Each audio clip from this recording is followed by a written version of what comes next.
Na pesquisa Datafolha de intenção de voto, que foi divulgada no dia 28 de julho. Pela ordem determinada em sorteio, com a presença dos assessores dos partidos, Jair Bolsonaro, do PL, é o entrevistado de hoje. Amanhã, Ciro Gomes, do PDT. Na quinta-feira, Luiz Inácio Lula da Silva, do PT. E na sexta-feira, Simone Tebet, do MDB. Nós vamos abordar os temas que marcam cada uma das candidaturas. O tempo total dessa entrevista é de 40 minutos. E, ao fim, o candidato vai ter 1 minuto para as considerações finais.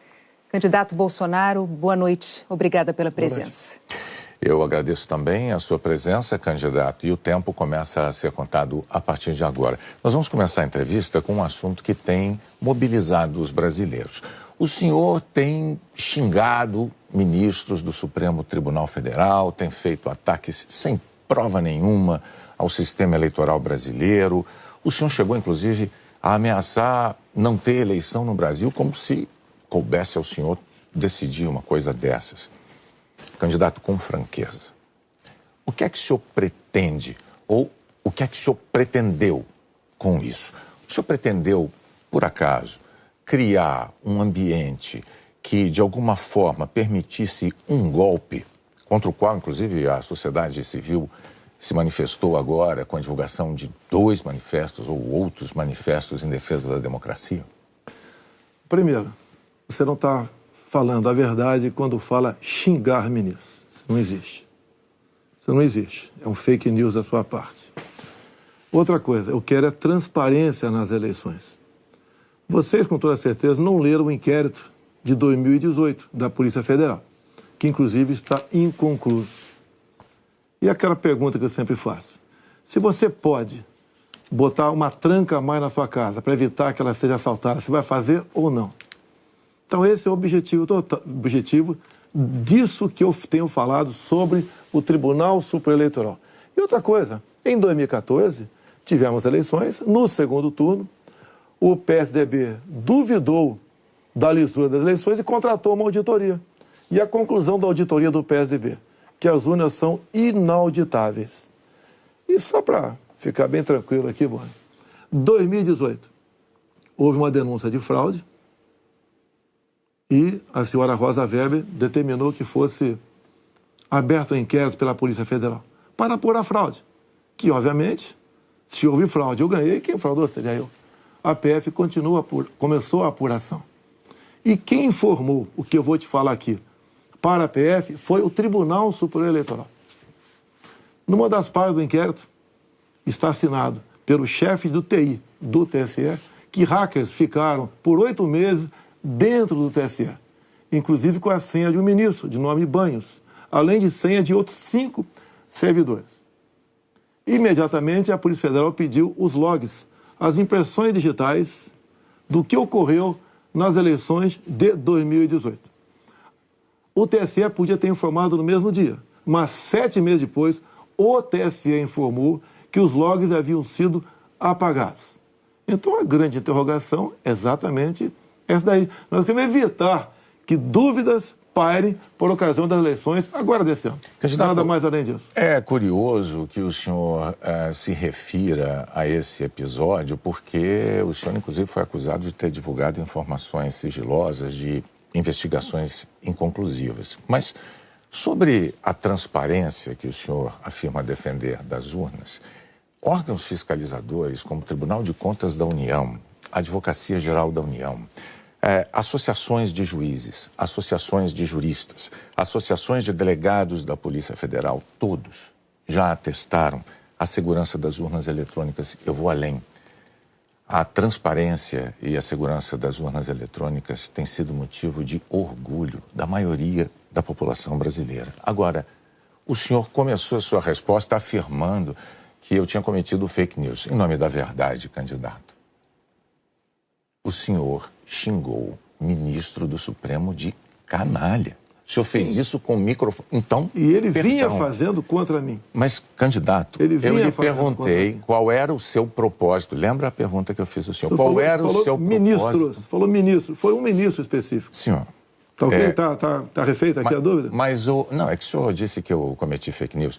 Só para esclarecer, a pergunta que eu lhe fiz é: qual era o seu propósito ao xingar um ministro de canalha e ameaçar não permitir que as eleições fossem realizadas, se isso não lhe compete fazer. Não é uma atribuição do presidente da República, é uma atribuição constitucional, candidato. Quem vem sendo perseguido o tempo todo por um ministro supremo sou eu, com um inquérito completamente ilegal.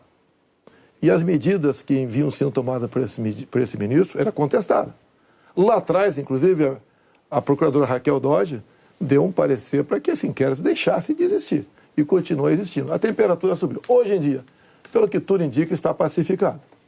Espero que seja uma página virada. Até você deve ter visto, por ocasião da posse do senhor Alexandre de Moraes, um certo contato amistoso nosso lá. E pelo que tudo indica, está pacificado. E quem vai decidir essa questão de transparência ou não serão, em parte, as Forças Armadas que foram convidadas a participar da Comissão de Transparência Eleitoral.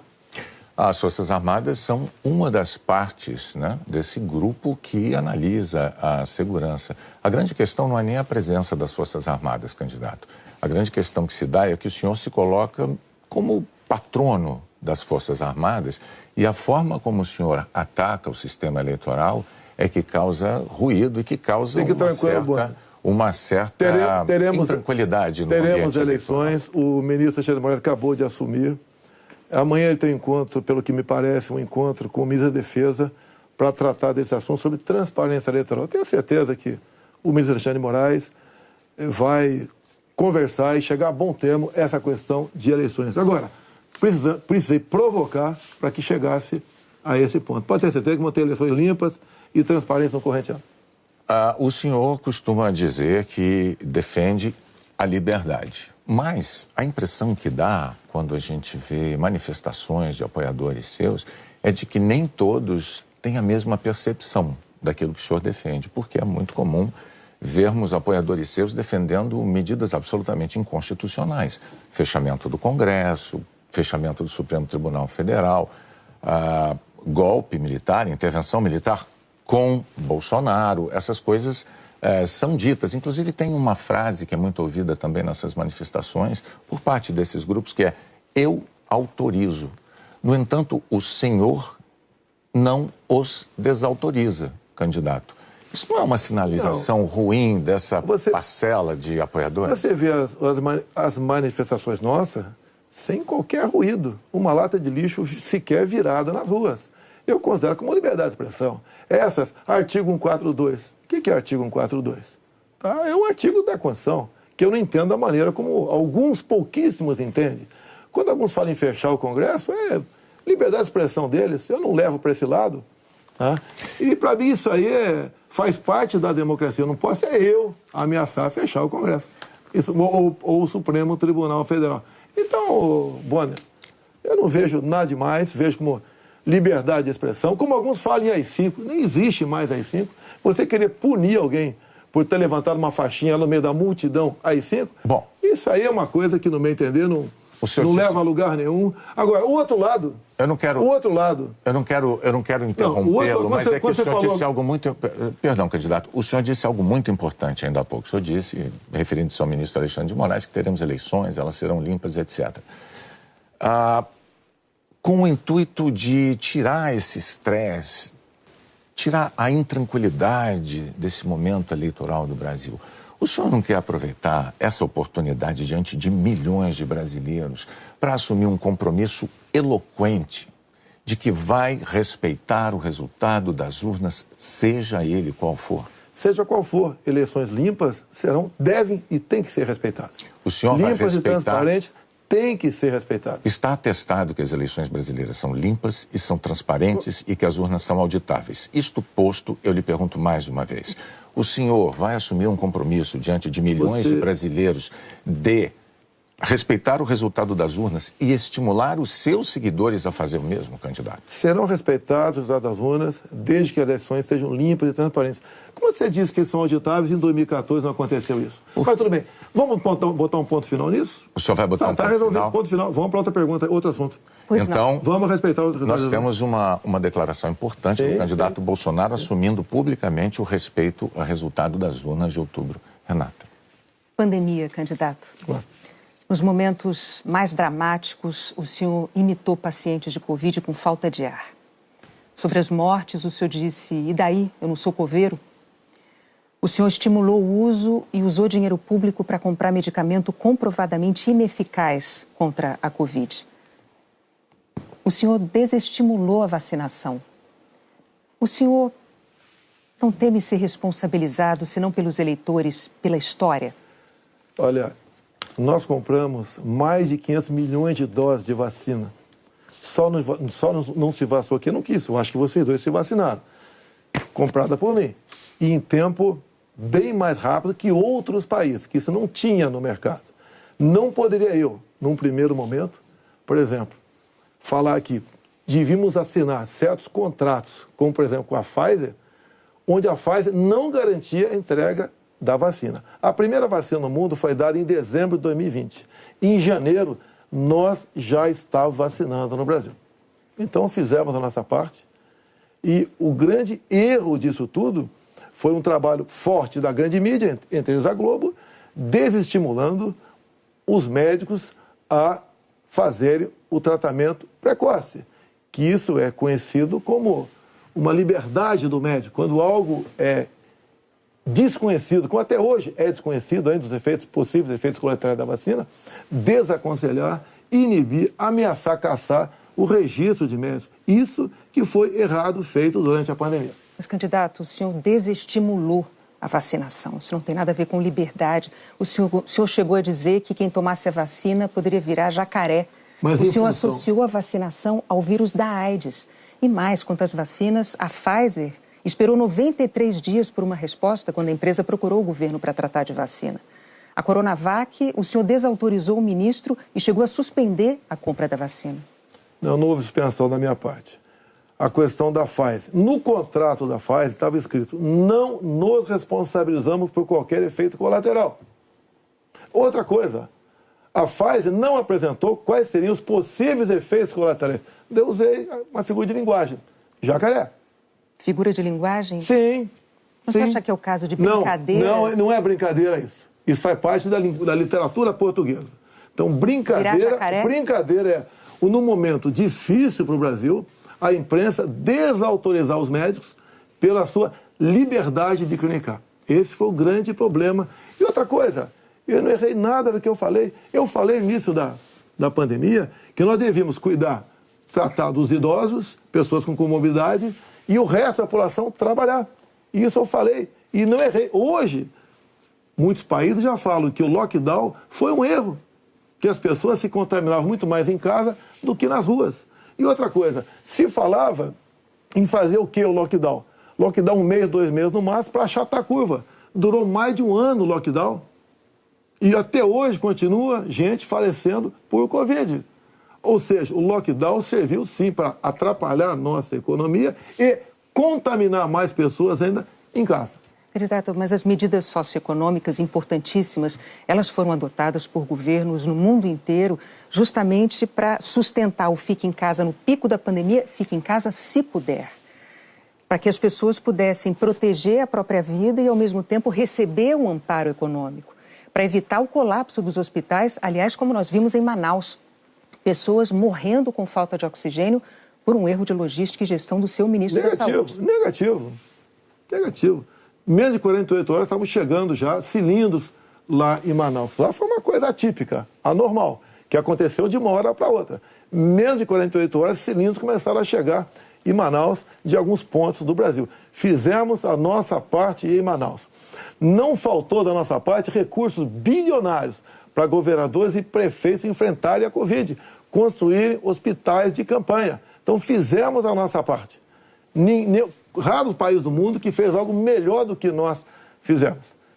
E o resultado, até o OMS reconhece isso daí. Fizemos a nossa parte. O senhor mencionou 48 horas, o fato é que Manaus ficou uma semana, mais de uma semana, 9 dias, sem receber o apoio as pessoas com falta de oxigênio nos hospitais. Não é verdade isso. Agora, não é verdade. Candidato, sobre o seu comportamento, com as frases que eu mencionei, imitando pacientes com falta de ar, muitos viram isso como um sinal de falta de compaixão. Eu queria que você botasse no ar eu imitando falta de ar. Realmente... Mas falta de compaixão... Então você começou a mudar. Desculpe, você começou a mudar, tudo bem. Para eu completar a minha frase, muitos viram isso como uma falta de compaixão, de solidariedade com os doentes, com as vítimas, com os parentes das vítimas. O senhor se arrepende? A solidariedade, eu me manifestei conversando com o povo nas ruas, visitando a periferia de Brasília, vendo pessoas humildes que foram obrigadas a ficar em casa sem ter um só apoio do governador ou prefeito.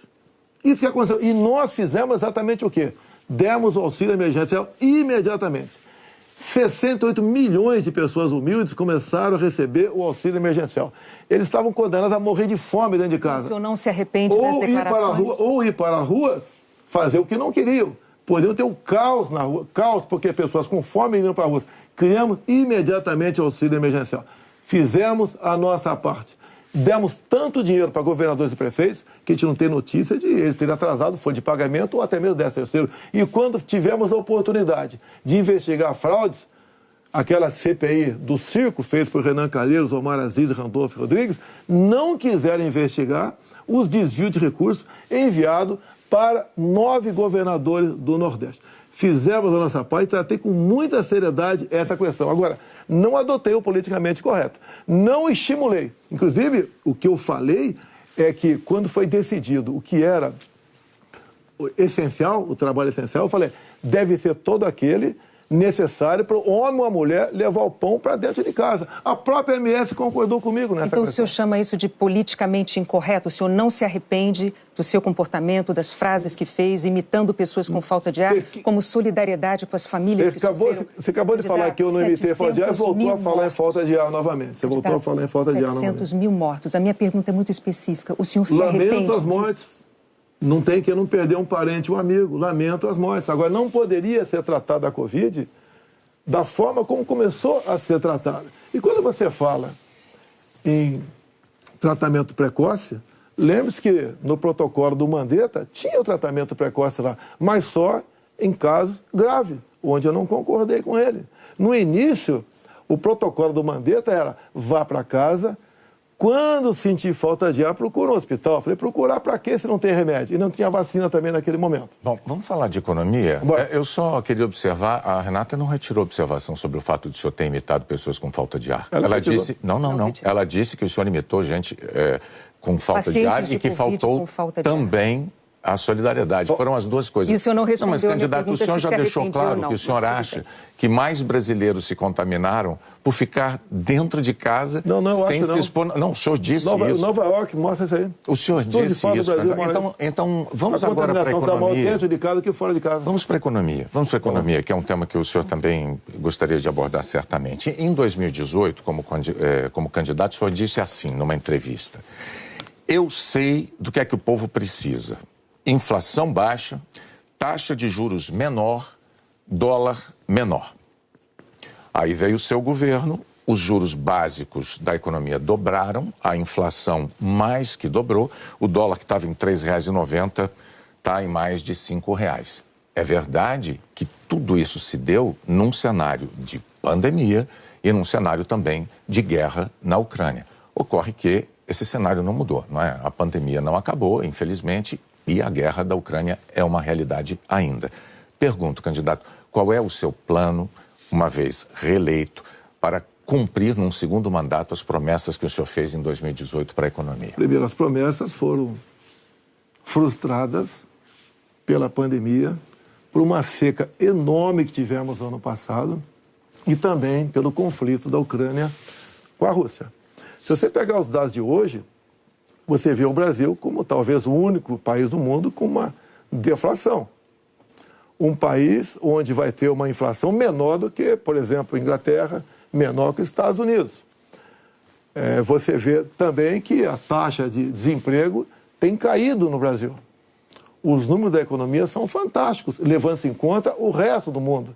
Nós não podemos... Se fosse apenas o Brasil com esses problemas, eu seria o responsável. O que nós pretendemos fazer? É continuar exatamente na política que estão fazendo desde 2019. A grande vacina a favor da economia em 2019 foram reformas, como, por exemplo, da Previdência. Foi, por exemplo, a lei da liberdade econômica. Foi a a modernização das NRs, das normas regulamentadoras. Milhares de normas nós deixamos de lado, nós revogamos. Então, a grande reforma da economia foi feita, a grande vacina foi feita em 2019, que fez com que nós pudéssemos suportar 2020. Nós pegamos 2020 e 2021 e tivemos um saldo positivo de quase 3 milhões de empregos no Brasil. Diferente de 2014 e 2015, que tivemos uma perda de quase 3 milhões de empregos no Brasil. Isso é sinal do quê? Competência da equipe econômica. Programas como, por exemplo, o Pronamp e o BEM preservaram mais de 10 milhões de empregos no Brasil. O próprio auxílio emergencial, num primeiro momento R$ 600, fez com que a economia, em especial nos pequenos municípios, o município não colapsasse. Então, essas medidas, entre outras, fizeram a gente romper 2020 e 2021. 22, quando veio a guerra agora, problemas nós tivemos. Fui na Rússia negociar fertilizantes com o presidente Putin. Se não tivesse ido, não teria fertilizante para a nossa safra agora, desse segundo semestre. Não, isso é importante. Não. Isso garantiu o quê? A segurança alimentar do nosso Brasil e do mundo. Só para concluir, então, num segundo mandato, o senhor daria sequência aos planos que foram estabelecidos e desenvolvidos no primeiro plano. Bonner, você pode ver, Bonner, nós somos o 7º país mais digitalizado do mundo. Tá? Nós fizemos muita coisa no Brasil, atendemos realmente a todas as camadas da sociedade. Só agora, na questão do IPI, a proposta do Paulo Guedes, que está parada no Supremo Tribunal Federal, nós pretendemos diminuir impostos de 4 mil produtos em 35% de IPI. Para o segundo mandato. Não, desse agora. É que a proposta parou no Supremo Tribunal Federal. Estamos há semanas. Agora, senhores, para que a gente possa abordar... Isso começou há 2 meses a redução de IPI, não foi de agora? Para que nós possamos abordar nessa entrevista o maior número de temas, vamos prosseguir, vou falar sobre meio ambiente.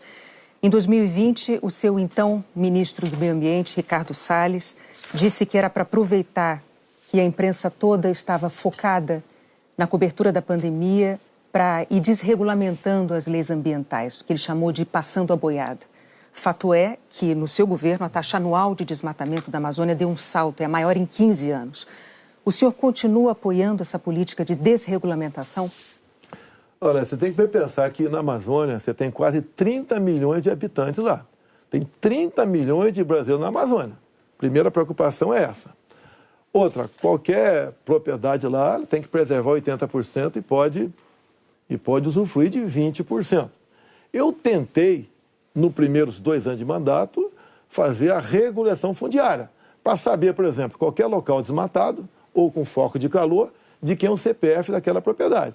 O presidente da Câmara não colaborou para botar essa proposta avante. Agora, quando se fala em Amazônia, por que não se fala também agora na França, que há mais de 30 dias está pegando fogo? A mesma coisa está pegando fogo na Espanha e Portugal. Califórnia pega fogo todo ano. No Brasil, infelizmente, não é diferente. Acontece. Grande parte disso aí, alguma parte disso aí é criminoso, sei disso. Outra parte não é criminoso. É o ribeirinho que toca fogo ali na sua pequena Uma coisa propriedade. É incêndio natural, outra coisa é o desmatamento. Mas tem incêndio, o Pantanal Sul-Mato-Grossense é comum pegar fogo de forma espontânea. Agora, candidato, a favor das críticas dos especialistas à sua política ambiental, tem os números. No seu governo, a taxa anual de desmatamento da Amazônia saltou de 7.500 km² em 2018 para 13 mil ano passado. O levantamento do MAP Biomas mostrou que 97% dos alertas de desmatamento emitidos desde 2019 não foram fiscalizados pelos órgãos responsáveis, 97%. Especialistas dizem que quando o senhor desautoriza, por exemplo, a destruição de equipamentos pelos órgãos fiscalizadores ou quando o senhor desmonta órgãos como o IBAMA, o senhor está passando uma mensagem de incentivo a quem desmata ou ao garimpo ilegal. Primeira coisa, a destruição, como dá em lei, é se você não puder retirar o equipamento daquele local. O que vinha acontecendo, e ainda vem, infelizmente, é que o material pode ser retirado do local, porque se chegou lá, pode ser retirado. E há o abuso de uma parte. E como eu disse para você, tem locais... De qual parte? Tem locais na Amazônia ali que é permitido. Mas desculpa, eu não entendi. Abuso de qual parte? Do órgão fiscalizador? Sim, por parte do IBAMA. Sim. Por que, candidato? O que seria um Mas abuso o seguinte, do IBAMA, o que diz a lei... na defesa da floresta O que diz a lei, um trator, por exemplo, você tem que tocar fogo se não puder retirar daquele local. E muitas vezes o pessoal do IBAMA faz? Toca fogo mesmo podendo retirar o material de lá. Mas a quem interessa defender a posse de um trator utilizado para derrubar árvores na Amazônia, candidato? Mas não está derrubando árvore na Amazônia, está derrubando em áreas, muitas vezes... Mas a lei não fala se um local é permitido ou não. A quem interessa, candidato? A lei não fala. Tem sido destruído, vem ser destruído. A minha orientação é cumprir a lei. Nada mais além disso. E os órgãos fiscalizadores... Olha só, a Amazônia é do tamanho da Europa Ocidental.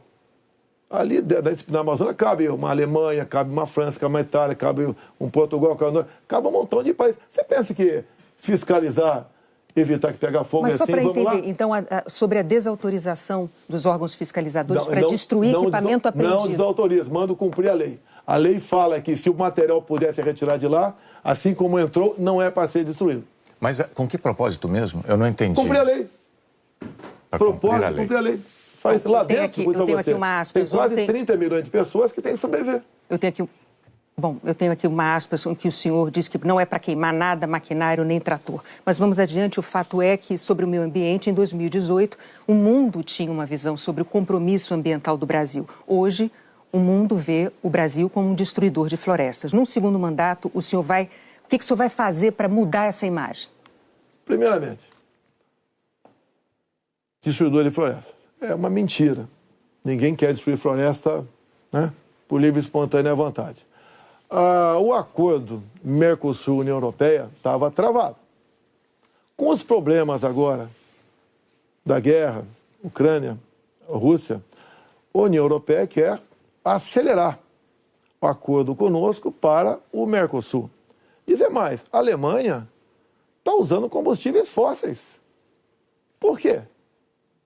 Se eram os países que diziam que nós devíamos cada vez mais buscar aí energia limpa. Concordo com eles. Mas a realidade é outra completamente diferente. Não é a realidade aquilo que a gente acha que deve ser. É o que tem que ser. Países da Europa já estão em contato conosco, por exemplo, atrás do hidrogênio verde. O Brasil será uma grande potência fornecedora de energia hidrogênio verde. Como já temos acertado, né, no limite máximo, temos até o equivalente a 50 Itaipus na costa do Nordeste. E nós vamos exportar esse hidrogênio verde para a Europa toda. Ou seja, o Brasil é um exemplo para o mundo. Você pega, está na minha frente por coincidência aqui, por exemplo, as áreas reservadas em países outros para agricultura, não é pecuária, é agricultura. Somente a União Europeia é de 45% a 65%. Você pega países como a Alemanha, 56% para a agricultura. Mas então, você pega o Reino Unido, 63% para a agricultura. O Brasil preserva 2/3, 66% da sua área verde. O Brasil não merece ser atacado dessa forma. Vamos falar porque, no fundo, há um interesse no agronegócio. É deixar o Brasil de lado. Agora, cada vez mais o mundo vê, como a própria presidente do OMC disse, há 2 meses, 3 meses atrás, disse o quê?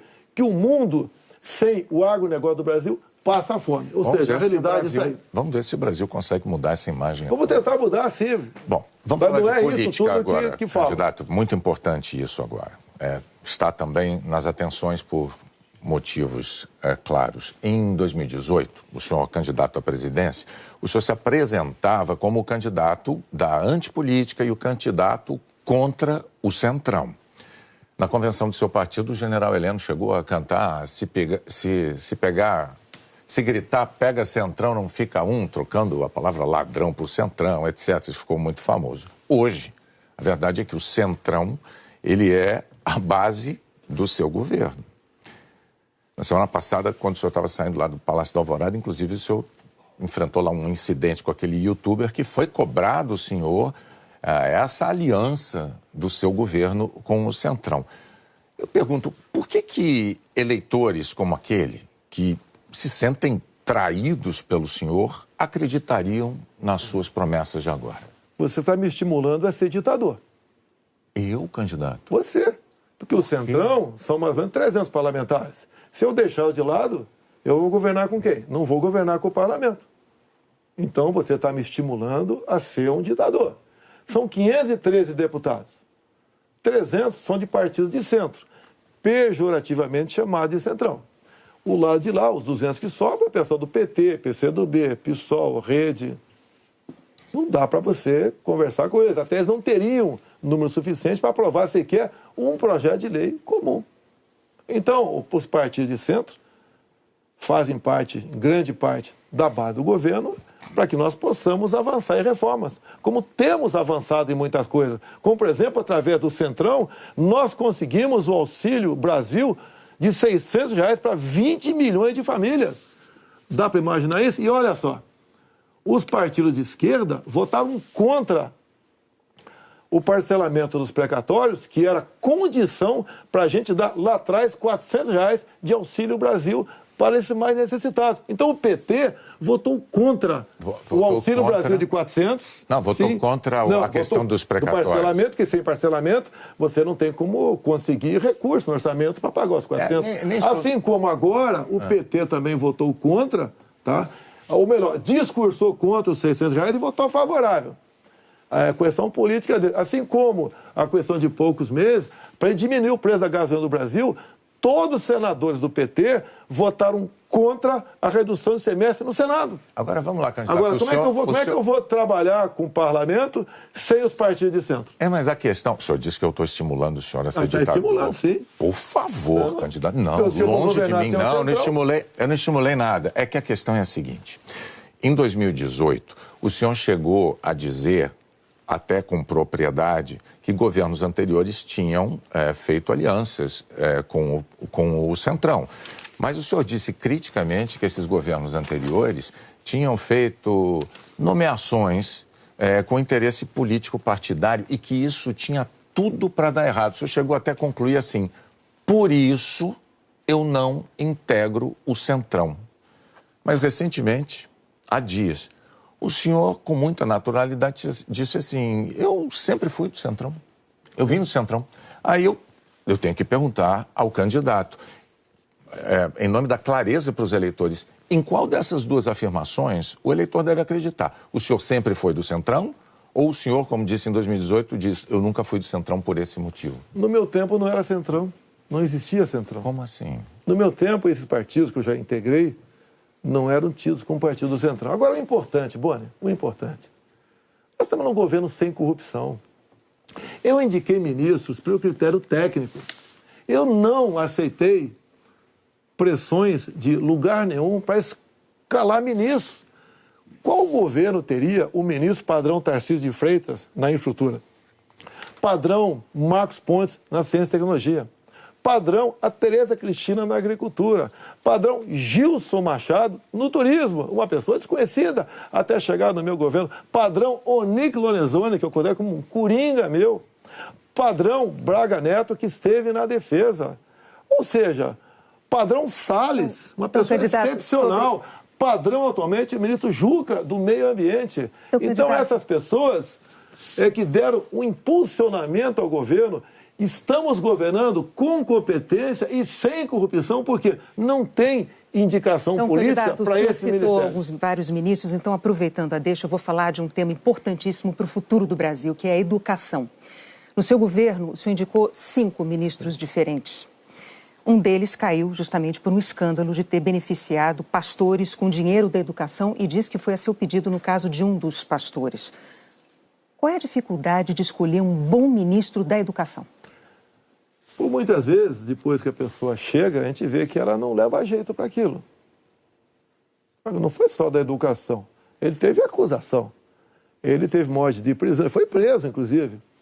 Agora, conseguiu o habeas corpus logo em seguida. Agora, fiquei sabendo depois, né, que o Ministério Público do DF foi contra a prisão dele. Agora, veja só... Contra a prisão dele. Por quê? Não tinha nada contra ele. Se tiver hoje em dia, é outra história. Até aquele momento não tinha nada.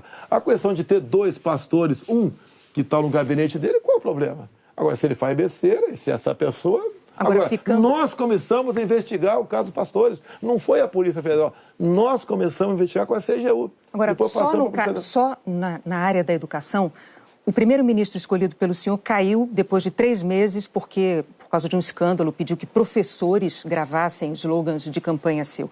O segundo Ministro praticamente fugiu do Brasil depois de ter insultado ministros do Supremo. O terceiro ministro nem chegou a assumir porque maquiou o próprio currículo. O quarto ministro envolvido no escândalo de corrupção. Quais são os critérios que o senhor usa para escolher um ministro de uma área tão vital para o futuro do país? As pessoas se revelam quando chegam. Atualmente, eu tenho um excelente ministro da Educação.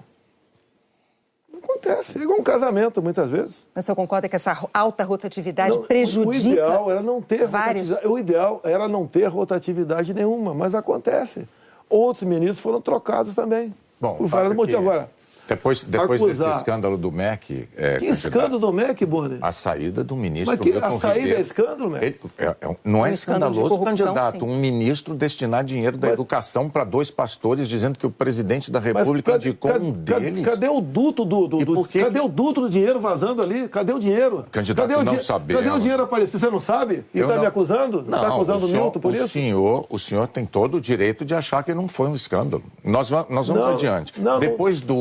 Depois do caso do ministro Milton Ribeiro no MEC, o senhor atenuou um pouco o seu discurso de que não havia corrupção no seu governo. Antes não tinha corrupção. Hoje, o senhor diz que os casos pipocam. Os casos pipocam de corrupção no seu governo. Bom, ao mesmo tempo, vão se acumulando denúncias de interferências suas na Polícia Federal, que é um órgão de Estado, não é um órgão de governo, e um órgão de Estado que o senhor prometeu prestigiar. Como é que o senhor explica para o eleitor essa mudança da sua postura da eleição de 2018 para cá, candidato? Primeiramente, quem me acusou de interferência na PF foi o ex-ministro Sérgio Moro. Falou que a prova da interferência estava numa sessão reservada nossa.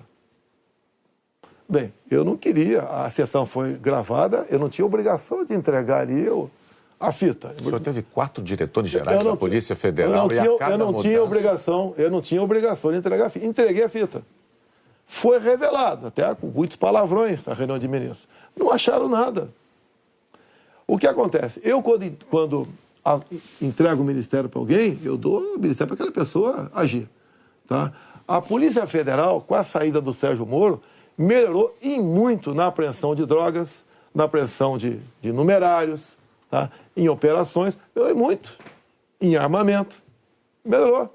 E as pessoas vão mudando. Por exemplo, quando o André Mendonça saiu, porque ele foi para o Supremo Tribunal Federal, eu não considero uma saída da parte dele. Atualmente, temos um delegado da Polícia Federal à frente do Ministério da Justiça. Agora, ninguém comanda a PF, Bonner. Se pudesse comandar, o Lula teria comandado, a Dilma, o Temer, seja lá quem for. Ninguém consegue comandar a Polícia dessa forma, como você está falando aí. É que a Associação dos Delegados da Polícia Federal divulgou recentemente um documento com críticas, né? Eles afirmaram que o senhor e a sua equipe de governo trouxeram desgaste, eu estou lendo aqui os termos dele, trouxeram desgaste à imagem da instituição Polícia Federal e também prejuízos para os policiais federais. E que falas suas, candidato, jogaram desconfianças sobre a autonomia e sobre a imparcialidade da Polícia Federal, que goza de autonomia já há alguns anos, como ninguém poderia negar. Qual é a sua posição, então, diante de um documento com uma queixa, uma acusação como essa da Associação Nacional dos Delegados? Então, primeiro, acabar de confirmar que não tem interferência, que gosta de autonomia. Outra coisa, peraí, eles acabaram de mostrar para mim que não tem interferência, gosta de autonomia. Eles dizem que o senhor jogou, as suas palavras jogaram desconfianças sobre a autonomia da PF, candidato. Não. Acabaram de falar que eu estou certo, não tem interferência lá. Contrário. Outra coisa, eles queriam uma reestruturação de carreira agora. Eu achei até justo. Mas outras categorias não concordavam com isso, sem serem beneficiadas também. E daí começou um movimento por parte de alguns delegados da PF, contrário à minha posição, que deságua numa nota como essa daí. Eu queria, inclusive, reestruturar a Polícia Rodoviária Federal, que era bem mais fácil, menos onerosa. Os delegados, essa mesma associação, não topou fazer isso aí. Então, aí está uma briga política, salarial, por trás disso. Candidato, o senhor agora tem 1 minuto para suas declarações finais. Pois é, passou rápido. Eu queria ficar algumas horas com vocês aí. Tá? Quando o senhor começar, a gente começa a contar o tempo. Vamos lá. O que eu tenho a falar para a população brasileira? Peguei o Brasil numa situação crítica, na questão ética, moral e econômica, começamos a trabalhar, tá? Fizemos muitas reformas em 2019, infelizmente tivemos a Covid, depois tivemos a guerra lá fora, tá? Tivemos uma seca enorme, e nós fizemos tudo o possível para que a população brasileira sofresse o menos possível. Isso nós fizemos. Hoje você nota o preço do combustível caiu assustadoramente, nada de canetada, com o trabalho nosso junto ao Parlamento brasileiro, conseguimos R$600 de Auxílio Brasil para 20 milhões de pessoas mais pobres, conseguimos a transposição do São Francisco, que estava parado desde 2012, levando água para o Nordeste. Nós pacificamos o MST, titulando terras pelo Brasil, e 90% dessa titulação foram para as mulheres. Criamos o PIX, tirando dinheiro de banqueiros, fazendo com que a população pudesse se transformar muitos em pequenos empresários, um PIX sem qualquer taxação em cima do PIX. Anistiamos 99% da dívida de 1 milhão de jovens junto ao FIES. Encerrou? Acabou. Muito obrigado aí, até a próxima. É boa, né? Renato, até a próxima. Candidato, mais uma vez, muito obrigado por ter vindo e por ter prestado esses esclarecimentos ao público telespectador, aos eleitores brasileiros. Nós voltamos ao estúdio do Jornal Nacional.